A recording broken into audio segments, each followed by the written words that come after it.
अच्छा उस्मान भाई, आपने काफी वैल्यूएबल कंटेंट हमें दिया। अच्छा, मेरा यहाँ पे सवाल है, अब जैसे अमेजोन एग्रीगेटर आ चुका है, तो वो एग्रीगेटर्स जो है वो एक छोटे छोटे जो ब्रांड्स हैं उनको एक्वायर कर रहे हैं, ठीक है, मिनी ब्रांड्स को एक्वायर कर रहे हैं, और उन एग्रीगेटर्स की अगले दो दो तीन तीन इवन चार चार साल की प्लानिंग्स हैं, उनकी इन्वेंट्री प्लानिंग्स हैं, उनके कॉन्ट्रैक्ट साइन हुए हुए हैं।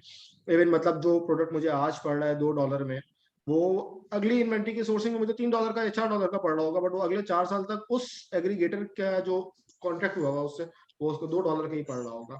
तो आपको क्या लगता है कि ये एग्रीगेटर के आने के बाद क्या छोटे सेलर की जगह बचेगी इंटर होने के लिए मार्केट? नहीं, देखिए डेफिनेटली स्पेस तो है छोटे सेलर्स के लिए भी, और अभी तक तो एज सच कोई है, आप सही कह रहे हैं कि एग्रीगेटर्स है। और मैं कहता हूं बस इतना अभी स्टिल इतना बड़ी पार्ट नहीं है। और मेरे अकॉर्डिंगली तो अभी भी छोटे सेलर्स की भरपूर जगह है। अगर आप एक प्राइवेट लेवल ब्रांड एस्टेब्लिश नहीं कर सकते तो आप सीजनल प्रोडक्ट्स कर सकते हैं। हमेशा आपके पास वे है चीजों को करने के लिए, क्योंकि लोगों के गोल्स जो है वो हमेशा ब्रांड बिल्डिंग के लिए है। क्योंकि इतना टाइम काम करने के बाद, डिफरेंट क्लाइंट्स के साथ काम करने के बाद मुझे रियलाइज हुआ है कि वो एक कुछ जो है स्पेशली हमारे रीजन में पाकिस्तान में अगर सेल बात करें तो कुछ सेलर्स को एक पर्टिकुलर अमाउंट चाहिए जो उनके लिए इनफ है। तो डेफिनेटली उनकी अप्रोच ब्रांड बिल्डिंग की तरफ नहीं है, क्योंकि वो लर्निंग ही उस तरह की नहीं है ब्रांड बिल्डिंग की। तो डेफिनेटली वो उनके लिए प्लानिंग डिफरेंट है। हम सबको प्राइवेट लेवल तो करवाते हैं, बट सबके लिए ब्रांड एस्टेब्लिशिंग आ गई है, दो डिफरेंट वर्ड्स है। तो वो इस वजह से कि प्राइवेट लेवल ब्रांड्स, हम ब्रांड जो एस्टैब्लिश, जो रियल ब्रांड एस्टैब्लिश करते हैं वो उन्हीं सेलर्स के लिए ही करते हैं कि जो ऐसे सेलर्स हों, सिस्टम्स पे बिलीव करते हों, और वो एक पर्टिकुलर टाइम गुजारना चाहते हों कि इतने टाइम बाद ही हमारा जो है ब्रांड एस्टैब्लिश होगा। तो उनके लिए हम ब्रांड बिल्डिंग अप्रोच होती है हमारे लिए। बट जो सेलर्स इस तरह के बस अमाउंट है और वो एक सिस्टम में इन्वॉल्व होना चाहते हैं, बट कि उनका कोई प्लान नहीं है कि एक बड़े ब्रांड एस्टैब्लिश करेंगे, तो उनके लिए हम सीजनल प्रोडक्ट्स करते हैं और वो उसमें बहुत ज्यादा खुश हैं। सीजन ऑफ सीजन हम प्रोडक्ट्स बाय करते हैं, इन सीजन पे उनको सेल करते हैं, तो इसलिए यकीनन डिफरेंट स्ट्रेटजीज है। हम जब सीजनल प्रोडक्ट्स करते हैं तो डेफिनेटली हम हमारे प्रॉफिट मार्जिन 45 to 60% के अराउंड होते हैं। और सुनने में थोड़ा हैरान होता है, लेकिन हमारे पास ये मार्जिन होते हैं कि हम 45 to 60% प्रॉफिट मार्जिन के ऊपर तक ले जाते हैं अपने प्रोडक्ट्स को। और सीजनल प्रोडक्ट से या 2 to 3 आपकी इन्वेंटरी प्लानिंग ये होती है कि 2 to 3 मंथ्स इनको सेल करने हैं, देन इस प्रोडक्ट से आउट। देन फिर वो हल्के के कि रिव्यूज भी एस्टैब्लिश होते हैं, फिर हर सीजन में उस प्रोडक्ट को दोबारा एक्टिव कर देना। तो कुछ प्रोडक्ट्स के नाम भी लेना चाहो तो आप पार्टी सप्लाईज में आप काम कर सकते हैं, बर्थडे सेलिब्रेशंस के अंदर बहुत सारी चीजें हैं, इसके अंदर आप काम कर सकते हैं, बहुत सारे सीजनल प्रोडक्ट्स हैं। तो डेफिनेटली सीजन प्रोडक्ट्स के थ्रू भी काम करें। तो मैं कहता हूं जो एग्रीगेटर का सवाल तो इतना बरिंग पार्ट नहीं है, आपके पास हमेशा कोई ना कोई रास्ता है वहां से चीजें निकलने का। और आप अभी स्टिल इटसेल्फ Amazon पे प्राइवेट लेवल पे ब्रांड एस्टैब्लिश करने में बहुत अच्छी खासी पोटेंशियल है, तो डेफिनेटली न्यू सेलर्स को जाना चाहिए। सही सही सही। अच्छा, मेरी नज़र में तो एग्रीगेटर एक तरह से, मैं कहता हूँ इस एग्रीगेटर को एज अ अपॉर्चुनिटी देखना चाहिए, क्योंकि एग्रीगेटर्स जो उठा रहे हैं वो मिनी ब्रांड्स को एक्वायर कर रहे हैं। कल को अगर आप एक मिनी ब्रांड बन जाते हैं, सो मे बी एक अपॉर्चुनिटी आपको भी मिल सकती है कि वो एग्रीगेटर्स आपसे ही परचेज कर लें। और वो ऑब्वियसली वो ऑन मल्टीप्लीकेशन फ्लिपिंग चल रही है, तो मैं तो इसको एज सच अपॉर्चुनिटी देखता हूँ। एग्जैक्टली अपॉर्चुनिटी भी है। अगर आप ऑलरेडी अच्छा परफॉर्म कर रहे हो तो डेफिनेटली आपसे कांटेक्ट किया जाएगा, और डेफिनेटली आपके पास अपॉर्चुनिटी है कि आप चीजों को एग्रीगेटर के थ्रू कर सको। बिल्कुल बिल्कुल। अच्छा, इसको उस्मान भाई, हम अपने फेवरेट टॉपिक, बहुत सारे लोगों का फेवरेट टॉपिक, उनको मजा ही उसमें आता है, वो सर्विसेज भी खाली उसी के देते हैं। Amazon PPC launching options. Basically आप हमें ये बताएं, पीपीसी तो एक मेजर ऑप्शन है, अमेजॉन वांट्स के हम पीपीसी के ऊपर स्पेंडिंग करें, उसके बगैर तो हम कर ही नहीं सकते ना कुछ, ना लॉन्चिंग कर सकते हैं, ना रैंकिंग अचीव कर सकते हैं विदाउट पीपीसी ऑप्टिमाइजेशन, डेटा स्ट्रक्चराइजेशन। लेकिन उस पीपीसी पे आने से पहले मैं आपसे एक सवाल ये पूछना चाहता हूँ कि हमारे पास लॉन्चिंग के और कितने ऑप्शंस हैं? जैसे पहले होता था ट्रेडिशनल वे में, जो आपको भी पता है, वो गिव अवे हो रहे होते थे कि मतलब मेरी 2000 यूनिट की इन्वेंट्री जा रही है तो उसमें से 1000 तो गिव अवे कहीं नहीं जाता था, 1000 गिव अवे तो होता था। खैर वो खत्म हो गई, अब हम पीपीसी के ऊपर आ गए। पीपीसी से हट के हमारे पास कोई और ऑप्शन है लॉन्च करने के लिए, या सिर्फ पीपीसी ही रुकता है हमारे पास?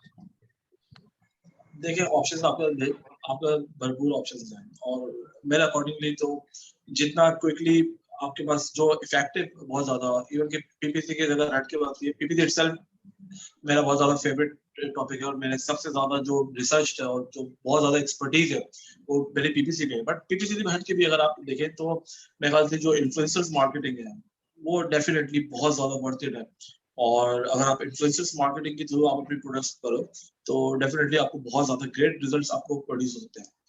तो influencer market one of those के आप इंस्टाग्राम इन्फ्लुएंसर्स के साथ काम करो, टिकटॉक इन्फ्लुएंसर्स बहुत ज्यादा एक्टिव है, आप उनके साथ काम करें और उनके थ्रू अपने प्रोडक्ट्स को लॉन्च करवाएं।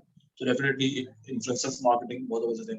एक्सटर्नल ट्रैफिक भी है बट इनिशियली जब आप न्यू ब्रांड एस्टैब्लिश कर रहे होते हैं एक्सटर्नल ट्रैफिक पे आप वो इतना इफेक्टिव आप शुरू में इसको नहीं कर सकते क्योंकि आपकी ऑडियंस बिल्डिंग होगी। यहाँ पे भी लोगों को बहुत ज्यादा इस चीज की वो एक गलत फहमी इस चीज को मैं थोड़ा सा कहूंगा कि एक्सटर्नल ट्रैफिक का नाम तो बहुत यूज किया जाता है बट एक्सटर्नल ट्रैफिक को याद रखें कि उसको कन्वर्जेंस के लिए उसके लिए इंपॉर्टेंट ये है कि आपकी एक ऑडियंस भी स्टैब्लिश हुई हो, आपकी ऑडियंस भी बिल्ड हुई हो। तो पहले आप उसके ऑडियंस बिल्ड करने पे काम करते हैं, देन आप उसकी टेस्टिंग है, कंप्लीट रीमार्केटिंग कैंपेन्स हैं, ये देन जाके ऑडियंस फिर उनकी ऑडियंस कन्वर्जन। ऑडियंस बिल्डिंग से आपका क्या मुराद है? ये आप किस तरह से ऑडियंस बिल्ड करें? और देखें मैं आपको ऑडियंस बिल्डिंग देखें ये जो आपके जो प्राइवेट लेवल ब्रांड एस्टैब्लिश्ड है ना इसके अंदर ये सब चीजें बहुत ज्यादा इंपॉर्टेंट है कि आपकी अपनी ऑडियंस आपने बिल्ड करनी है। कैसे आपने कोल्ड ऑडियंस होती है इनिशियली आपने उनको कैसे वार्म अप करना है, देन आपने उनको कन्वर्जन की तरफ लेकर जाना है। ये पूरा प्रोसेस है जहां हम ब्रांड एस्टैब्लिश करते हैं। लाइक अ फनल फनल्स के थ्रू एग्जैक्टली कि आपने उनको क्या उनको किस तरह लेकर आना फनल्स के और आपको हमेशा कुछ ना कुछ सेल करने के लिए होना चाहिए।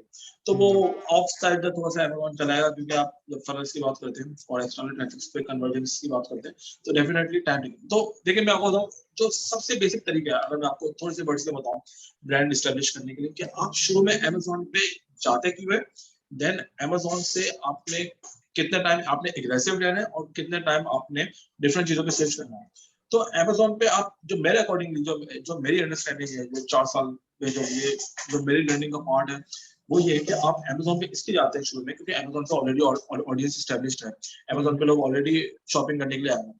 तो आपने इनिशियली ऑडियंस ग्रैब करने के लिए अमेजोन पे जाना है और डेफिनेटली अमेजोन पे ब्रांड एस्टेब्लिश करना है। बट आपके पास स्ट्रेटेजीज टैक्टिक्स ऐसी होनी चाहिए कि आपको पता चले कि आपको कि कौन से डेमोग्राफिक्स हैं जो आपका प्रोडक्ट्स बाय करते हैं। अगर आपको इटसेल्फ मैंने यहाँ पे देखा लोग सालों तक अमेजोन पे काम कर रहे हैं but they still don't know about कि वो अमेजोन पे उनके डेमोग्राफिक्स क्या है, उनकी ऑडियंस वुमेन ज्यादा थी मेन ज्यादा थे, उनकी मंथली इनकम क्या थी, वो मैरिड थे, वो विडोज थे, वो उनकी हॉबीज क्या है, वो आप ऑडियंस के बारे में नहीं जानते अपनी। और मेरे अकॉर्डिंगली तो अगर आप अपना बिजनेस अमेजोन पे रखते हैं तो डेफिनेटली आपका बिजनेस से एक स्टेप दूर है आपका खत्म होने में। और उसके रीजन ये कि आपका अमेजोन के अगर आपके लेट्स सपोज अमेजोन पे आपको पता है कि डिफरेंट डिफरेंट इंसिडेंट्स भी होते हैं, आपके रातों रात ही आपके अकाउंट्स भी बंद हो जाते हैं छोटी सी वॉलेशंस के ऊपर, आपकी लिस्टिंग्स बंद हो जाती हैं। तो आपका सिर्फ एक स्टेप दूर होते हैं आप अपने बिजनेस में और आपने अपना रिस्क डिवाइड नहीं होता। तो हमारी प्लानिंग जो होती है जो मैं इटसेल्फ हमारी एजेंसी जो करती है वो ये करती है कि हम लोग 1 साल तक अमेजोन पे एग्रेसिव एफर्ट होती है हमारी, देन हम शॉपिफाई स्टोर एस्टैब्लिश करते हैं, फनल एस्टैब्लिश करते हैं, सही एक्सटर्नल ट्रैफिक पे काम करते हैं, सोशल मीडिया पे काम करते हैं एंड अमेजोन पे क्या करते हैं अमेजोन से ऑडियंस ग्रैब करने की कोशिश करते हैं। हमारे पास इंसर्ट कार्ड होते हैं, क्यूआर कोड स्कैनिंग होती है, ऑडियंस के बारे में जानने की कोशिश करते हैं क्या ऑडियंस है, पूरे डेमोग्राफिक्स जानने की कोशिश करते हैं, छोटी छोटी टेस्टिंग्स करते रहते हैं। इन मीनवाइल जब ये ब्रांड हम 1 साल जब अमेजोन में काम करते हैं मीनवाइल सोशल मीडिया के ऊपर एड्स कैंपेन चला के ऑडियंस जानने की कोशिश कर रहे थे कौन कौन सी ऑडियंस है। तो इनिशियली 1 साल तक अमेजोन पे आपने बहुत ज्यादा एग्रेसिव जाना होता है, आपने रिव्यू एस्टैब्लिश करने होते हैं, ऑडियंस ग्रैब करनी होती है ताकि आपको एंड देन आप शॉपिफाई स्टोर्स अपने बिल्ड करें, आप प्री मार्केटिंग कैंपेन्स चलाएं और आपके पास इटसेल्फ देखें इटसेल्फ आपके पास जो आपका जो मेन फोकस होना चाहिए वो आपकी अपनी ही वेबसाइट ही हो क्योंकि आपको फीसेस नहीं देनी है, आप अपनी मर्जी से मार्केटिंग कर सकते हो। तो इनिशियली अमेजोन क्या वहां से ऑडियंस बिल्ड करें एंड देन फिर आप अपना शॉपिफाई स्टोर क्योंकि इटसेल्फ अगर आपका अमेजोन स्टोर बंद भी हो जाए या कोई वॉलेशंस हो जाए या किसी भी वजह से आपका अमेजोन से आपका थोड़ा सा कट ऑफ हो तो आपके पास एक बैकअप प्लान मौजूद हो कि आप अपनी ऑलरेडी ऑडियंस एस्टेब्लिश कर चुके हैं। जब आप ऑलरेडी ऑडियंस एस्टेब्लिश कर चुके होते हैं तो आपको नेक्स्ट प्रोडक्ट्स करना भी आपके लिए आसान होते हैं कि नेक्स्ट मल्टीपल प्रोडक्ट्स आपने उस ऑडियंस के लिए क्या करना है। सही। तो मतलब लामहला एक जो कंक्लूजन निकलता है वो कंक्लूजन ये निकलता है कि हम डायरेक्टली एक्सटर्नल ट्रैफिक और ये सब चीजें जो है वो फिर बिल्कुल भी मुनासिब नहीं है प्रोडक्ट को लॉन्च करने के लिए। इनिशियली हमें we have to go with PPC, else we don't have any exactly. Option. तो पीपीसी के अंटिल ऊपर आपकी ऑडियंस एस्टैब्लिश नहीं है, अंटिल आपकी ऑडियंस एस्टैब्लिश नहीं है, तो आप पीपीसी के थ्रू ही, मैं तो आपको वो कहूंगा कि आप पीपीसी के थ्रू ही जाए, क्योंकि आपने प्रोडक्ट ऑलरेडी आपने लॉन्च किया है अमेजोन पे। इनफ आपके पास कस्टमर्स होते हैं जिनको आप अपने प्रोडक्ट सेल करने होते हैं, और वो डेफिनेटली जो सबसे ज्यादा कन्वर्जिंग पार्ट है वो आपका पीपीसी कैंपेन्स ही है। अगर आप एक्सटर्नल ट्रैफिक आप कन्वर्जेंस के लिए चला रहे हो, तो इनिशियली क्योंकि आपका ऑडियंस एस्टैब्लिश नहीं है, आपको पता नहीं कि इसके बेसिकली बायर्स कौन होंगे इनके, तो डेफिनेटली आप पीपीसी के ऊपर ही हो रहे हैं। आप टेस्टिंग करते रहे एक्सटर्नल ट्रैफिक की, बट आप रिलाय सही कंप्लीट नहीं कर सकते एक्सटर्नल ट्रैफिक के ऊपर। सही है, सही है। अच्छा, अब चूंकि हम एक्सटर्नल ट्रैफिक का ऑप्शन तो हमारे पास बंद हो गया है जब हम प्रोडक्ट लॉन्च कर रहे हैं अपना, तो प्रोडक्ट लॉन्चिंग का ऑप्शन हमारे पास पीपीसी बचता है, और पीपीसी में माशाल्लाह आपकी फैन फॉलोइंग तो काफी जबरदस्त है, मैं जानता हूँ। तो क्या आप रिकमेंड करते हैं पीपीसी में हमें किस तरह से लॉन्च करनी चाहिए? मतलब हमारे किस तरह की कैंपेन्स होनी चाहिए? मतलब ये वो सवाल क्वेश्चन हैं थोड़े से जो हमारी ऑडियंस ऑलरेडी, अगर कोई ऐसा बंदा सुन रहा है जो ऑलरेडी लॉन्चेस कर रहा है, मैं चाह रहा हूँ अगर आप कुछ ऐसा कंटेंट मिले कि वो काफी लोगों के लिए यूजफुल हो, हेल्पफुल हो कंटेंट, तो कुछ आप हमें ऐसी इन्फॉर्मेशन दें कि पीपीसी के थ्रू अगर आप लॉन्च करने जा रहे हैं तो अपनी स्ट्रेटेजी इस तरह से डिफाइन करें या इस तरह से करें। कुछ आप थोड़ी सी इस तरह से हमें कुछ टिप्स दें हमें, जो अच्छा आपके अपने देखिए, मैं एक्सपीरियंस से आपने सीखी है। मैं बताता हूँ। देखिए, अमेजोन पे पीपीसी से रैंक करना हमारे लिए इटसेल्फ अब तो कोई प्रॉब्लम्स होती ही नहीं है, मैं आपको इटसेल्फ बताऊँ, क्योंकि हमने बेसिकली वो आप ये समझ लें कि वो सिस्टम एक ऐसा जान लिया है और इतनी प्रैक्टिस इस पे ऑलरेडी हो गई है, तो कि रैंकिंग, लॉन्चिंग और प्रोडक्ट्स को रैंक करना वो अब इतना ज्यादा प्रॉब्लम्स रही नहीं है। और उसकी रीजन ये है कि बेसिकली आप जब अमेजोन जो इटसेल्फ अपने बारे में, अपने सिस्टम के बारे में, अपने एल्गोरिथम के बारे में बता रहा है, आप उसको इटसेल्फ जब वो एक चीज आपको ऑलरेडी बता रहा है, तो आप उसके अकॉर्डिंगली ही अपनी चीजें प्लान करो। देखिए, हम्म। अमेजोन का एल्गोरिथम डिस्कस करता है रेलेवेंसी के फैक्टर्स पे। बहुत सारे लोग रेलेवेंसी के बारे में जानना चाहते हैं कि आपका प्रोडक्ट कितना ज्यादा रेलिवेंट है इन पर्टिकुलर कीवर्ड्स के ऊपर। इनिशियली जब आपका प्रोडक्ट लाइव होता है, तो आप उसके ऊपर जो कैंपेन्स चलाते हो, तो मैं यूजुअली देखता हूँ कि लोग जो सभी रेकमेंड करते हैं कि आप स्टार्ट करें ऑटो कैंपेन से। और आप यकीन माने, मैं बहुत ज्यादा स्ट्रिक्ट खिलाफ हूँ कि आप शुरू में ऑटो कैंपेन चलाएं। खैर मेरी खुद की एंड जो पहली लॉन्च उसकी, थी वो भी सर ऑटो कैंपेन ही थी, और वो तो खैर आपको सिचुएशन पता है। देखिए उसकी फिर रीजन क्या क्या है, हुआ था? उसकी, अगर आपको अगर आपको देखिए रीजन मैं आपको बताता हूँ। अगर आपको अपना प्रोडक्ट रैंक करना है और आप हम्म। चाहते हैं कि आप जल्द ही कीवर्ड्स के ऊपर रैंक करते हैं, मैं अभी उस चीज की डिस्कस नहीं कर रहा कि आपने कीवर्ड रिसर्च है आपकी, किन कीवर्ड्स को रैंक करना है, बस मैं इटसेल्फ आपको पीपीसी के इटसेल्फ आपको अगर बात बताऊं तो मैं आपको, तो आपने शुरू में ऑटो कंपेन्स नहीं चलानी होती है। और उसकी रीजन ये होती है कि अमेजोन आपको रैंकिंग्स, आपको कन्वर्जन बेस के ऊपर तो देता है, बट आपको रेलेवेंसी बेस के ऊपर भी देता है। हम्म। और आप जब शुरू में ऑटो कंपेन्स चलाते हैं, तो ऑटो कंपेन्स का अगर आप स्टैट्स उठा के देखें, तो इनिशियली विदाउट एनी रिव्यूज आपका ऑटो कंपेन पे आपका जो क्लिक थ्रू रेट होता है, सीटीआर, वो आपका आता है आप अराउंड 0.10 से 0.3, हार्डली 0.35, इससे ज्यादा तो नहीं होता। तो हम्म। जब आपका इतना क्लिक थ्रू रेट होता है, तो आप, इसका मतलब ये है कि आप बहुत ज्यादा इनरेलीवेंट ट्रैफिक अमेजोन की लिस्टिंग पे आप भेजना शुरू कर देते हैं। तो आई वुड रेकमेंड सही कि है। आप अमेजोन की इनिशियली जब आपका प्रोडक्ट लॉन्च हो रहा है, तो आप किसी भी ऐसे कीवर्ड्स पे अपना प्रोडक्ट दिखाने की कोशिश करें अमेजोन को, अपने प्रोडक्ट को, कि आपका जिस पे आपका प्रोडक्ट बहुत ज्यादा रेलिवेंट नहीं है। हम्म। तो हम इनिशियली हमारी कीवर्ड्स होती है, तो मैं डेफिनेटली एग्जैक्टली जाता हूँ एग्जैक्ट कंपेन्स के ऊपर। और इसकी रीजन ये है कि हमारी कीवर्ड रिसर्च स्ट्रांग होती है। हमारा पूरा अपना एक समझे पूरा स्ट्रक्चर प्रिपेयर्ड है कि हमने प्रोडक्ट्स के ऊपर कैसे कीवर्ड रिसर्च करनी है। और तो through brand analytics, through cerebro, आप समझ लें कि उसके रेलेवेंसी फॉर्मूलाज के ऊपर डेफिनेटली वो डिटेल रिसर्च है। बट आप जाते हैं शुरू में एग्जैक्ट कंपेन्स के ऊपर, और रादर देन आप चलाएं ऑटो कंपेन, आप चलाएं ब्रॉड कंपेन्स। क्योंकि आप एक बड़े समंदर के अंदर ना जाएं, आप एक थोड़े से छोटे से दरिया के अंदर ही आप अपने कीवर्ड्स ढूंढने की कोशिश करें।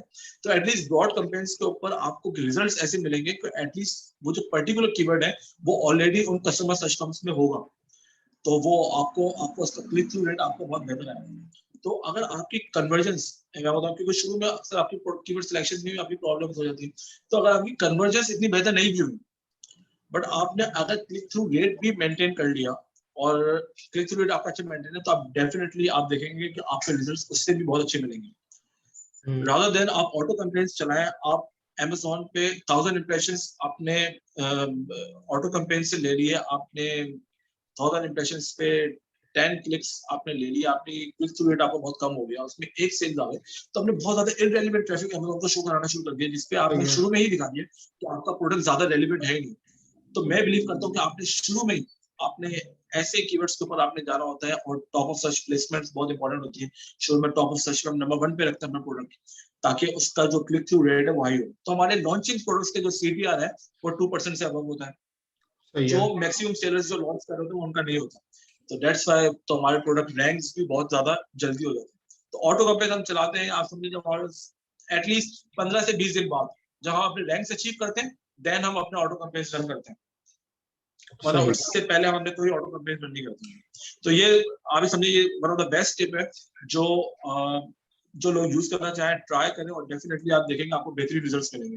आप मैनुअल एग्जैक्ट कंपेन्स चलाएं और आप ब्रॉड कंपेन्स चलाएं, ये 2 कंपेन्स ही आपकी जिस कीवर्ड्स पर आप रैंक करना चाह रहे हैं ये इनफ है, और आपके कीवर्ड्स रैंक होंगे। अच्छा, मुझे एक चीज बताएं यहाँ पे, अब जैसे मुझे मैनुअल एग्जैक्ट आप रिकमेंड करेंगे, मैनुअल एग्जैक्ट में जाना चाहिए, तो मैनुअल एग्जैक्ट में हमें जो कीवर्ड सिलेक्शन है, अब कीवर्ड सिलेक्शन बहुत सारी चीजें आ जाती हैं, मैं मतलब अभी यहाँ पे गिनना शुरू करूँ तो खत्म ना हो, बहुत सारी चीजें हैं जो बहुत, कुछ लोग कुछ फैक्टर्स देखते हैं, कुछ लोग कुछ रेलेवेंसी का फैक्टर, कुछ कॉम्पिटिंग प्रोडक्ट्स का फैक्टर देखते हैं, कुछ टाइटल डेंसिटी का फैक्टर देखते हैं, मल्टीपल फैक्टर्स हैं। आप क्या रिकमेंड करते हैं कि यार ये वो फैक्टर्स हैं, इन फैक्टर्स को देखते हुए इनिशियली ऑब्वियसली अगर एक प्रोडक्ट है मेरा, उसके 200 कीवर्ड्स भी हो सकते हैं, मैं डायरेक्टली 200 कीवर्ड्स को तो मैनुअल एग्जैक्ट में नहीं चला सकता, तो मुझे एक मैक्सिमम क्या रखना चाहिए कि यार मैक्सिमम इतने नंबर ऑफ कीवर्ड्स को ही मुझे मैनुअल एग्जैक्ट में टारगेट करना है, और उन कीवर्ड्स की सिलेक्शन मुझे किन फैक्टर्स के ऊपर करनी है? देखिए, ये तो बहरहाल अपने आप में एक बहुत बड़ा टॉपिक है कि आपने पूरे कंप्लीट रिसर्च करके घर पे, बट जो इसमें जो नंबर 1 चीज जो सबसे ज्यादा नोट करने की है, आपका कीवर्ड ऐसा होना चाहिए जिस कीवर्ड को आप सिलेक्ट करें जो जिसमें बाइंग इंटेंट शो हो रही है, और इनिशियली आपको बाइंग इंटेंट कीवर्ड्स के ऊपर नहीं जाना चाहिए, और उसकी रीजन, और बाइंग इंटेंट कीवर्ड्स कौन से होंगे, जो लॉन्ग टेल कीवर्ड्स होंगे जिसमें कस्टमर इटसेल्फ अपनी इंटेंट शो कर रहा होगा, या तो वो कलर अपने जो उनका जो मेन कीवर्ड होगा, जो रूट कीवर्ड जिसे हम कहते हैं, उसके साथ या तो कलर्स का नाम ऐड कर रहा होगा, या किसी साइज का नाम ऐड कर रहा होगा, या किसी फीचर ऐड कर रहा होगा। लेट्स सपोज एक कीवर्ड है, आप समझिए जंप रोप है, तो लेट्स सपोज एक कीवर्ड इसका ये भी हो सकता है कि jump rope for fitness for fat losing, और इस तरह की कीवर्ड। तो बेसिकली इंटेंट शो होना लाजमी है, और ऐसे कीवर्ड्स की कन्वर्जेंस भी ज्यादा है। अक्सर ज्यादातर लोग जो है वो शॉर्ट टेल कीवर्ड्स के ऊपर चले आते हैं जिनका सर्च वॉल्यूम 70-80,000 बिल्कुल होता है, बिल्कुल, और ये उस पे एक रैंक बहुत करने मेजर मसला है। इनफैक्ट मैं आपको ये एक फैक्ट बता रहा हूँ कि पिछले 3 सालों में जो मैंने मैक्सिमम लॉन्चेस देखी हैं, तो अब यूजुअली जब वो आते थे कि सर कॉज हाई आ रहा है, ये मसले हो रहे हैं, वो मसले हो रहे हैं, तो जब हम उनको देखते थे तो वो शॉर्ट टेल कीवर्ड से टारगेट हुए होते, तो मैनुअल एग्जैक्ट में टारगेट हुए होते। तो ये तो एक बहुत मेजर प्रॉब्लम है, बहुत मेजर मिस्टेक है जो लोग करते हैं। इनिशियली जब तक आपके रिव्यूज एक सिग्निफिकेंट एस्टैब्लिश नहीं हो जाते, आप जब तक शॉर्ट टेल कीवर्ड्स को तो बिल्कुल ही आप उसमें टारगेट ना करें मैनुअल एग्जैक्ट कंपेन्स में। और उसकी रीजन यही है कि आपको देखना पड़ेगा कि आपको आपके ए कॉज आपका हाई जा रहा होगा, बट अगर आप ऐसा कीवर्ड चूज करें जिसमें लॉन्ग टेल हो, और मैं आपको बता दीजिए बाइंग इंटेंट समझना बहुत ज्यादा जरूरी है। और उसकी रीजन क्या है कि अगर 10 लोग, मैं आपको बताता हूँ, अगर 10 लोग आपकी लिस्टिंग में आए एक बाइंग इंटेंट कीवर्ड्स के ऊपर, तो मैक्सिमम 5 to 6 जो है, 5 या 4 to 5 एटलीस्ट वो बाय करेंगे, ये प्रोडक्ट करेंगे, वो एग्रेसिव बायर है, अभी वो बाय करेगा प्रोडक्ट। बट अगर 10 लोग आए हैं ऐसे कीवर्ड्स के ऊपर कि जो शॉर्ट टेल कीवर्ड है, तो यकीन माने उसमें कन्वर्जन 1 से 2 है, ये भी हार्डली कह रहा हूँ, हो सकता है एक भी ना हो। तो कि बेशक आपके लॉन्ग टेल कीवर्ड्स में आपका सर्च वॉल्यूम कम होता है, बट वो इफेक्टिव बहुत होता है, जितने भी आते हैं वो इफेक्टिवनेस बहुत होती है। तो अभी जितने भी लोग अपने प्रोडक्ट्स कर रहे हैं, वो अभी अपनी आज ही अपनी सर्च टर्म रिपोर्ट्स डाउनलोड करें, और उसके वो देखेंगे जो उनके लॉन्ग टेल कीवर्ड्स हैं जिससे बाइंग इंटेंट शो हो रही है, उसके वो देखेंगे कि कम क्लिक्स के ऊपर उनकी सिग्निफिकेंट सेल्स है, और उनपे एक और भी उनका अच्छा मेंटेन होता है, और इसकी रीजन यही होती है। तो इनिशियली तो बाइंग इंटेंट कीवर्ड्स के ऊपर, क्योंकि मैं कोई भी अपनी कन्वर्जेंस में मैंने ज्यादा बढ़ानी होती है, तो बाइंग इंटेंट कीवर्ड्स क्या होता है, और शॉर्ट टेल कीवर्ड्स जो है, जो मेन कीवर्ड्स है, उनको मैं ब्रॉड में करता हूँ टारगेट, ताकि वो भी मुझे जो है लॉन्ग टेल कीवर्ड्स ही मुझे प्रोड्यूस करके देते सही रहेंगे। सही सही सही। ओके उस्मान, ये बहुत अपने इंपॉर्टेंट टिप दी थी बाइंग इंटेंट कीवर्ड की। तो आप ये कह रहे हैं कि अगर मैं एक इनिशियली प्रोडक्ट लॉन्च करने जा रहा हूँ और जिस प्रोडक्ट को मुझे रैंक कराना है, मैं इसको समराइज कर रहा हूँ बात को, और जिस प्रोडक्ट को मुझे रैंक कराना है और जिन कीवर्ड्स के ऊपर रैंक कराना है, उन कीवर्ड्स की सिलेक्शन जो है वो इन फैक्टर्स के ऊपर होगी कि वो कीवर्ड्स जो हैं वो बाइंग इंटेंशन शो कर रहे हो, कि एक बायर की इंटेंशन हो उस कीवर्ड के ऊपर। मतलब जितना लॉन्ग टेल कीवर्ड हो, जितना ज्यादा आपके प्रोडक्ट को स्पेसिफाई कर रहा हो या डिस्क्राइब कर रहा हो, ऐसे कीवर्ड मुझे सेलेक्ट करके उनको मैनुअल एग्जैक्ट में टारगेट करना चाहिए, और शॉर्ट टेल जो है वो उनको मुझे ब्रॉड में टारगेट करना चाहिए। एग्जैक्टली। सही सही सही। अच्छा ये मैं आपको इसमें बता रहा हूँ, जो इनिशियल आपकी जो इनिशियल लॉन्च है, जो आप हाँ जब प्रोडक्ट लॉन्च करने जाते हो, आप इसके थ्रू करें, आप यकीन देखेंगे आपको रैंकिंग के पर्सपेक्टिव से आपको इशू नहीं होंगे। अभी मैंने कोई लिस्टिंग की बात नहीं की, इमेजेस की बात नहीं की, कन्वर्जन आपके लिस्टिंग पे लोग आए और कन्वर्ट, बट आपको रैंकिंग्स के अच्छे आपको रिजल्ट मिलेंगे। और आप देखेंगे इटसेल्फ कि अगर कुछ लोग 20 दिन में रैंक करते हैं प्रोडक्ट, तो आपको डेफिनेटली 7 to 10 डेज में अपने रिजल्ट दिखेंगे। नहीं, लिस्टिंग ऑप्टिमाइजेशन तो इंशाल्लाह आपके साथ एक और सेपरेट सेशन करेंगे इंशाल्लाह। वो लिस्टिंग ऑप्टिमाइजेशन अपने आप में एक बहुत बड़ा सब्जेक्ट है, बहुत बड़ा टॉपिक है, जिसमें बहुत सारी चीजें इंशाल्लाह we will be discussing on fine lines के ऊपर हम उसको डिस्कस करेंगे इंशाल्लाह, कि लोग क्या मिस्टेक्स कर रहे होते हैं और क्या नहीं कर रहे होते। अच्छा मुझे इसमें ये बताएं, अगर हम इसी पीपीसी को आगे लेके चलें फर्दर, लेट सपोज के हमने लॉन्च कर दिया उसके ऊपर बाइंग इंटेंट कीवर्ड्स के ऊपर और ब्रॉड में टारगेट कर दिया, फर्दर इसकी इनहेंसमेंट ऑप्टिमाइजेशन का क्या प्रोसेस है? मतलब एकॉस हम देखते हैं हाई आ रहा होता है, या एक एवरेज में ये वाली बात करूं अपने एक्सपीरियंस से, मतलब मैं दो डिफरेंट बातों को आपस में लिंक करने जा रहा हूँ। जब हम प्रोडक्ट को लॉन्च करते हैं तो हमारा एकॉस यूजुअली जो अभी तक मैंने एक्सपीरियंस किया वो हाई आ रहा होता है, हो सकता है आपका कम आता हो, आप एक्सपर्ट है, बट मेरा तो हाई आ रहा होता है। तो जब इनिशियली जब हम अपनी बजटिंग रिपोर्ट बनाते हैं तो उसमें हमें एक एवरेज, जो हमारी फर्स्ट इन्वेंट्री साइकिल है, उसका एक एवरेज एकॉस क्या निकालना चाहिए कि यार एक हमारा, अगर हम हर चीज सही तरीके से लेके चल रहे हैं तो ये एक हमारा एक एवरेज एकॉस है जो आता है, कि हम इसको सेलेक्ट करके अपना एडवर्टाइजिंग गोल ऐसे सेट कर लें।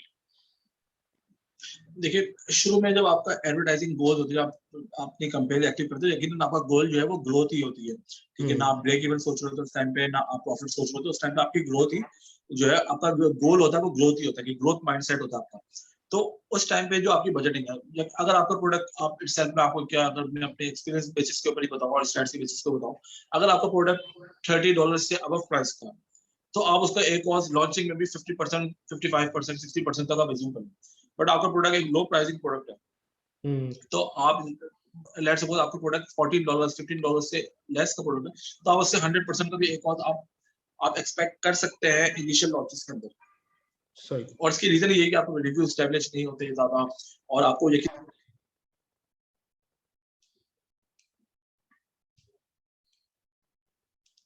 उस्मान आप हैंग हो गए हैं, आपकी स्क्रीन ग्रोथ हैंग हो माइंडसेट गई। से तो आपने गुजरना ही गुजरना। सही है।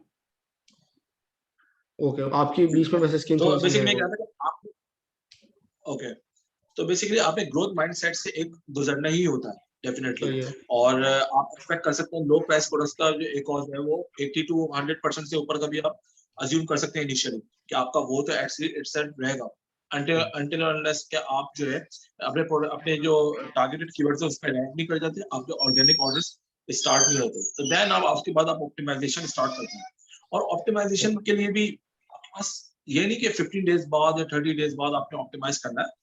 ऑप्टिमाइज आपके पास जब आपके पास इनफ डेटा हो तो आपने ऑप्टिमाइज करना होता है। इनफ डेटा अगर आपके पास 7 to 10 डेज में, तो आप जब ऑप्टिमाइज करें, और इनफ डेटा आपके पास 2 मंथ्स बाद आता है डिसीजंस लेने के लिए, तो देन आप 2 मंथ्स बाद ऑप्टिमाइज करें। क्योंकि इनिशियली मैंने देखा कि लोगों को बता दिया गया है, लोग कर रहे होते हैं कि 15 डेज बाद आपने ऑप्टिमाइज करने हैं, 30 डेज बाद आपने हम्म, ऑप्टिमाइज करना है।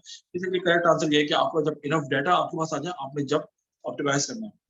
तो सही जिनकी सही जो स्पेंडिंग ज्यादा करा रहे होते हैं उनके पास डाटा जल्दी आ जाता है, जो स्पेंडिंग थोड़ा स्लो कर रहे होते हैं, लेकिन उनकी ऑप्टिमाइजेशन की डेट्स भी जो है वो आगे होती हैं। सही।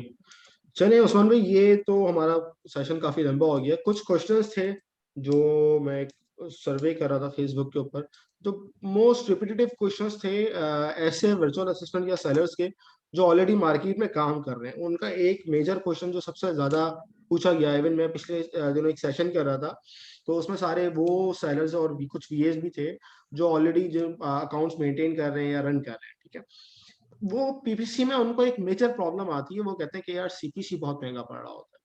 वो बिडिंग को कैसे ऑप्टिमाइज किया जाए। वो एक सीपीसी इतना महंगा पड़ रहा है, तो मतलब सीपीसी इतना महंगा पड़ रहा है, वो उनमें इधर एक साथ बैठे हुए थे, वो $9 का आइटम कर रहे थे, तो वो तो कह रहे हैं यार $2 का मुझे सीपीसी पड़ रहा है, और ऑनेस्टली $1.80 का उनको प्रॉफिट था। वो कह रहे हैं पता नहीं यार मेरा तो पता नहीं क्या होगा। तो ये अब ये इतनी अजीब सिचुएशन है, ऐसी सिचुएशन में आप क्या रिकमेंड करेंगे कि किस तरह से इसकी जो बिडिंग है इसको ऑप्टिमाइज किया जाए, अपने सीपीसी को लो किया जाए। ये एक मेरे ख्याल में देखिए बहुत पेन पॉइंट है सेलर्स के लिए। देखिए इसमें ना, इसमें मल्टीपल इसके आंसर्स हो सकते हैं, बट जो इसके सबसे रेलिवेंट आंसर जो मैं आपको कहना चाहूंगा कि आपकी जब आपको लेट सपोज आपके सीपीसी आपके ज्यादा आ रहा है और उस सीपीसी के अकॉर्डिंगली आपका एक कॉस्ट मेंटेन होगा, 80% मेंटेन होगा, और आपका जो टारगेटेड एक कॉस्ट है वो लेट सपोज 30% है, तो आप उसको 80% से डायरेक्ट 30% के लिए ऑप्टिमाइज करेंगे तो डेफिनेटली आपकी रैंक्स भी डाउन हो जाएंगे, इंप्रेशंस आना बंद हो जाएंगे, बहुत हार्डली क्लिक्स मिलना शुरू हो जाएंगे। तो आप छोटे छोटे अपने टारगेट्स रखिए कि 80% से आप 60% के लिए इसको ऑप्टिमाइज करें, और अपनी बिड्स को जो है प्रॉफिट मार्जिन को 60% के लिए ऑप्टिमाइज करें।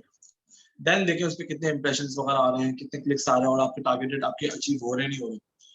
तो ये तो इसके लिए इसके अकॉर्डिंगली करना चाहिए मेरे ख्याल से। अगर आप ऑप्टिमाइज करने जा रहे हैं तो डायरेक्टली आज आपका गोल नहीं होना चाहिए कि आज आपका एक कॉस्ट जो 80% है, तो अब नेक्स्ट वीक का जो गोल रख रहे हैं अपना वो 30% पे रख रहे हैं, तो डेफिनेटली वो वर्क नहीं करेगा, वो स्पेंडिंग ही कम हो जाएगी। अगर आप बहुत ज्यादा लो सीपीसी कर देंगे तो डेफिनेटली बिल्कुल। आपको ग्रेजुअली चीजें आपने कम करनी है। तो डेफिनेटली जब आप ग्रेजुअली करते हैं तो आपको रिजल्ट्स आपको दिख रहे होते हैं कि आप ग्रेजुअली अपनी चीजें कर देते हैं। तो डेफिनेटली तो इसमें सबसे बेस्ट आंसर ये है कि आप ग्रेजुअली अपने टारगेट एक उसको सेट करें, 80% पे है तो 70-60% के लिए ऑप्टिमाइज करें। देन जब वो अचीव हो जाए देन फिर ग्रेजुअली कम, आप इसको कम के लिए टारगेटेड कॉस्ट के लिए ग्रेजुअली जाए। तो मतलब अगर मुझे 80% से 70% पे उसको लाना है, तो मैं ग्रेजुअली ग्रेजुअली उसकी बिडिंग स्लोली स्लोली थोड़ी थोड़ी कम करके उसको चेक करता रहूं कि हाँ भी इस पे इंप्रेशन आ रहे हैं, क्लिक्स आ रहे हैं, इंप्रेशन आना बंद तो नहीं हुए। तो आप ये वाली बात कर रहे हैं, और उसको एनालाइज करूं कि टॉप ऑफ सर्च से आ रहे हो, प्रोडक्ट पेजेस से, और रेस्ट ऑफ सर्चेस से ज्यादा ना आ रहे डेफिनेटली देखिए, आपसे वो जो इसका फॉर्मूला है ना कि आप अपनी कन्वर्जन रेट से जो है आप मल्टीप्लाई करके आप जो चीजें जो है आप कैलकुलेट करते हैं और अपनी बिट कैलकुलेट करते हैं। अगर आपका सेट 80% के अकॉर्डिंगली आ रहा है तो देन आपने कन्वर्जन रेट देखें कि आपकी कन्वर्जन परसेंटेज क्या है, और उसके सही अकॉर्डिंगली आप उसको जो है ऑप्टिमाइज करें और अपना टारगेट जो है 80% से 60% के लिए रखें, सही और वो सही अचीव हो जाए देन उसके बाद ग्रेजुअली करें। सही सही सही सही। अच्छा, एक और क्वेश्चन था, तो बस ये लास्ट क्वेश्चन है, मैं ये ले रहा हूँ क्योंकि सेशन बहुत लंबा हो चुका है। ये क्वेश्चन था कि एक साहब ने पूछा था, और ये काफी लोगों के जहन में क्वेश्चन आ रहे होते हैं, लोग सुन रहे होते हैं। ऑब्वियसली कोई भी बंदा किसी को जब उसको प्रॉब्लम आ रही होती है, चाहे वो सेलर हो चाहे वो हो, जब वो अपने मेंटोर्स के पास जाते हैं तो उनको यही सुनने को मिल रहा होता है कि यार ऑप्टिमाइज करो, ऑप्टिमाइज करो, ऑप्टिमाइज करो। तो ये ऑप्टिमाइजेशन पीपीसी के अंदर किस किस लेवल पे होती है? मैंने तो ये फाइंड आउट किया कि यार सिर्फ दो लेवल के ऊपर ऑप्टिमाइजेशन हो रही होती है। एक कीवर्ड लेवल के ऊपर ऑप्टिमाइजेशन हो रही होती है, और एक बिडिंग लेवल के ऊपर ऑप्टिमाइजेशन हो रही होती है। आप इसको किस तरह से जो है वो मजीद बेहतर डिस्क्राइब करेंगे? अच्छा देखिए, जब आप ऑप्टिमाइजिंग की जब बात होती है ना, और तो इससे बहुत सारी चीजें इंक्लूड होती है। तो बेसिकली एग्जैक्टली आप डायरेक्टली पीपीसी ऑप्टिमाइज की बात आप शुरू में नहीं करते, आप डेफिनेटली, बट हम्म। बेसिकली हमारा जो स्ट्रक्चर है, जब मैं आपको अपनी बात बताऊं तो हमारा तो मेनली फोकस जो फोकस है पीपीसी ऑप्टिमाइज से भी ज्यादा जो फोकस होता है अपनी लिस्टिंग के कंटेंट और इमेजेस के ऊपर। हमारी बहुत डेप्थ रिसर्च होती है इसके ऊपर कि हम कस्टमर की नीड्स को, कस्टमर्स को वही चीजें दिखाएं, उनके डिजायर्स दिखाएं जो बेसिकली जो कस्टमर्स जानना चाहते हैं। ठीक है, तो ओके। यकीनन अपना कंटेंट और आपकी इमेजेस वो तो हाई क्लास होनी चाहिए, और फिर डिटेल रिसर्च हो। यहाँ पे प्रॉब्लम ये है कि हम इमेजेस के लिए ग्राफिक डिजाइनर को बोल देते हैं कि ग्राफिक डिजाइनर के आप इमेजेस बनाए, तो ग्राफिक डिजाइनर डेफिनेटली इमेजेस बनानी है, बट आपने ही उसको बताना है कि आपकी फर्स्ट इमेज कैसी होनी चाहिए, second, third, hmm. Fourth, fifth, six, seven images आपकी कैसे होनी चाहिए, ताकि आप उसके अकॉर्डिंगली ही आप उसको जो है उसको क्रिएट करेंगे। तो आपको डेफिनेटली जो अपना डाटा देख रहे होते हैं और अपना सीटीआर देख रहे होते हैं, खासतौर पर सीटीआर, जब आप सीटीआर देख रहे होते हैं तो आपको itself आपको पता चल जाता है कि सीटीआर और कन्वर्जन देख के कि आपकी लिस्ट का कंटेंट इमेजेस बहुत ज्यादा वर्थ इट है या नहीं है। तो इसलिए ये दो फैक्टर्स बहुत ज्यादा इन्वॉल्व इंपॉर्टेंट होते हैं, और अगर ये दो फैक्टर आपको अच्छे पॉइंट्स दे रहे हो, सब चीजें दे रहे हो, देन हम उसको जाते हैं कि बिडिंग लेवल पे उसको ऑप्टिमाइज करें, नेगेटिव टारगेटिंग करें।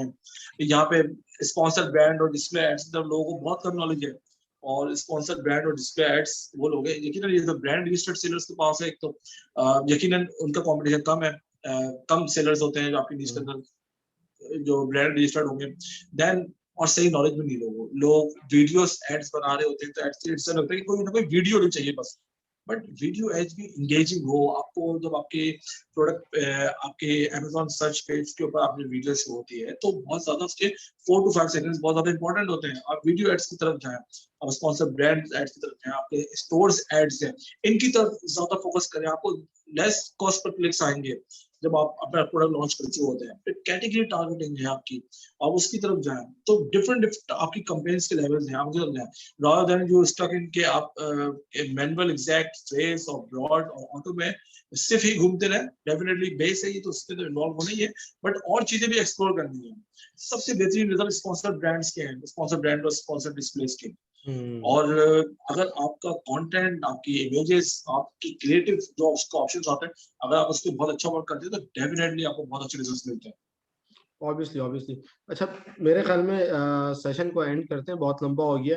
पीपीसी और कंटेंट से रिलेटेड इंशाल्लाह we will be doing second session, उसको इंशाल्लाह अलाइन करेंगे। एक सेकंड सेशन उसकी बहुत नीड है मार्केट में कि किस तरह से पीपीसी, मतलब अगला टॉपिक ये हमारा ये होगा कि पीपीसी के एड टाइप्स क्या हैं, उनकी डिफरेंट लोकेशंस कौन सी हैं, कौन सी लोकेशन ज्यादा बेहतर है just for grabbing more sales and on lower bidding. तो ये इसके लिए हम एक, मेरे ख्याल में एक प्रॉपर 2 घंटे का सेशन रिक्वायर्ड होगा सेपरेटली। इसको हम 5 मिनट में और 10 मिनट में डिस्कस कर भी नहीं सकते। खैर बहरहाल मेरे ख्याल में ये जो भी साहब है, इनका किसी हद तक इनका आंसर मिल गया होगा। तो आज के जो सेशन था उसको थोड़ा सा समराइज करते हैं। उस्मान भाई, thank you so much for your time, आपने अपने कीमती वक्त में से हमें टाइम दिया। और सेशन जो हमारा आज का रहा बहुत जबरदस्त रहा कि पीएल को एक स्टार्ट करने से पहले उसके राइट गोल्स किस तरह से सेट करने हैं, बिजनेस प्लानिंग किस तरह से करनी है, फर्स्ट प्रोडक्ट सिलेक्शन किस तरह से करनी है if you are going to brand towards brand building, और उसकी रिवर्स इंजीनियरिंग किस तरह से करनी है, उसकी डीप रिसर्च किस तरह से करनी है। ये सारे कंटेंट पॉइंट्स आज हमने डिस्कस किए। होपफुली कि ये सारे पॉइंट्स आपको अब हेल्प करेंगे जब आप अपनी प्रोडक्ट सिलेक्शन करने जा रहे होंगे या अपने ब्रांड बिल्डिंग की तरफ जा रहे होंगे। तो आज के लिए इतना ही, सेशन को एंड करते हैं। Thank you so much Usman भाई। थैंक यू वेरी मच सुनाज। ओके जी, अल्लाह हाफिज। अल्लाह हाफिज।